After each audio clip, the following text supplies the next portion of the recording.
A few days ago, I lost a 600,000 follower Instagram page. This page made me $100,000 a year, and just one morning I got this message: gone, disabled. But here's the thing, the version of me 4 years ago would have been destroyed. I would have been angry. I would blame Instagram. I would blame the algorithm. I would use this as proof that it's all rigged and not achievable. But honestly, I wasn't mad. I already knew whose fault it was. It was my fault. I should have diversified way earlier. In fact, I made a video about this exact topic 3 weeks ago, but I did not take action immediately. And this exact difference between those two versions of me is more than any other business model that I've ever tried. And to be honest, I failed 6 different business models because I always wanted to start an online business from a young age. I started with dropshipping like any other person. I started selling cheap stuff from China, but to be honest, I failed pretty quickly and lost a few $100s. Then I tried YouTube automation. It sounded perfect. I didn't have to show my face. I could just have freelancers online make videos for me. It sounded too good to be true. And to be honest, I still think that's a business model that could actually work. I just got scammed for thousands of dollars because I sent money to some random editor in India. Back in the days, I would most definitely blame the editor because it was his fault and he scammed me. But to be honest, it was all me. I sent thousands of dollars to a random guy in India without a contract, without milestones, and without any way to verify his work. And after this came Amazon FBA, starting a clothing brand, and online coaching. Neither of those actually worked. All of them failed.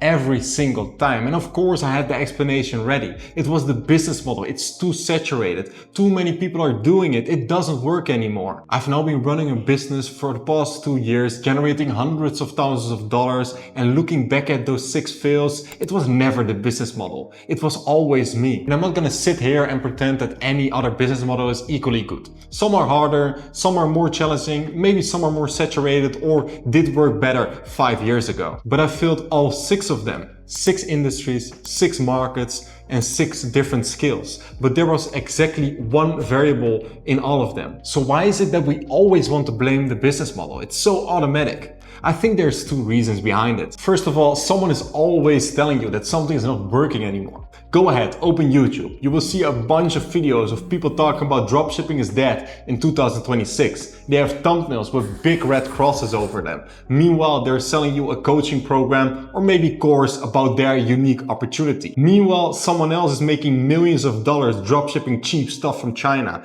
but you want to believe the one that's most comfortable to you. And if you were struggling with dropshipping, you will most definitely believe the one that's saying it's not working anymore, rather than the guy making multi-millions. And second of all, ownership is genuinely uncomfortable, but this is the one that has changed me the most. One of my old employers actually tried to teach me this concept back in the days. I didn't really get it, but it's about the fact that you should take ownership over everything that happens in your life, good and bad, and especially the bad things. Take the guy that scammed me, for example. I could have just said, he scammed me, he's a loser, he's the one to blame, but on the other hand, I would have not learned from it. Now, if I think back, okay, if I had contracts, if I had milestones, if I maybe did a split payment, so I only prepaid him 1,000 instead of 3,000, I would have lost way less or maybe even nothing. And this makes you a person that doesn't get scammed anymore in this way. One helps you learn and grow, and the other one keeps you stuck. And it also does something else. Because if you take ownership of everything that happens in your life, good or bad, being able to deal with setbacks is going to become way easier because you don't take it as hardship. You take it as an event which you can learn from and can try to avoid next time. This is why losing my Instagram page with 600,000 followers, making me $100,000 a year, didn't break me. I took it as a lesson. I should have diversified way sooner. TikTok, Facebook, YouTube. I should have built audiences on all these other platforms. Now the big hit is wiping out 100% of my traffic. And here's something I wish someone told me at the start. Your first business is most likely gonna fail, even if you take responsibility or not, because you can't manage and grow a company before you become the person who's able to manage and grow a company. And how do you achieve this? Simply failing and trying again. You're not building a company, you are building you. Everybody looks like a fucking genius when things are going right.